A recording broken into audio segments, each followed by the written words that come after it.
Bazooka എന്ന ചിത്രത്തിൻ്റെ 7ാം ദിവസത്തെ തമിഴ്നാട് ബോക്സ് ഓഫീസ് കളക്ഷൻ റിപ്പോർട്ടാണ് ഇന്ന് നോക്കാൻ പോകുന്നത്.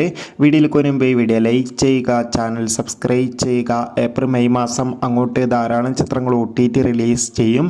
നമ്മുടെ ചാനൽ ഭാഗം പരിശോധിച്ചാൽ നിങ്ങൾക്ക് ആ വീഡിയോയ്ക്ക് കാണാൻ വേണ്ടി സാധിക്കുന്നതായിരിക്കും.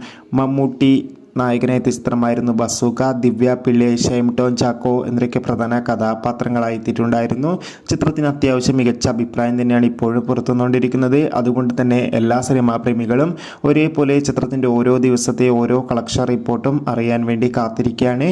ഫൈനലി ബസൂക്ക എന്ന ചിത്രത്തിൻ്റെ ഏറ്റവും പുതിയ തമിഴ്നാട് ബോക്സ് ഓഫീസ് കളക്ഷൻ റിപ്പോർട്ടൊക്കെ പുറത്തുവന്നിരിക്കുകയാണ്. ഇന്ന് തമിഴ്നാട്ടിൽ നിന്ന് ഏകദേശം 10 മുതൽ 20 ലക്ഷം വരെ കളക്ഷൻ നേടിയെടുക്കാൻ വേണ്ടി സാധിക്കുമെന്നാണ് ട്രാക്കിംഗ് റിപ്പോർട്ടുകൾ സൂചിപ്പിക്കുന്നത്. എന്തായാലും ബസൂക്ക എന്ന ചിത്രത്തിൻ്റെ കൂടുതൽ ബോക്സ് ഓഫീസ് കളക്ഷൻ റിപ്പോർട്ടിനായി കാത്തിരിക്കാം. ചിത്രം കണ്ടവരുടെ അഭിപ്രായം കമൻറ്റ് ചെയ്യുക. Bye bye.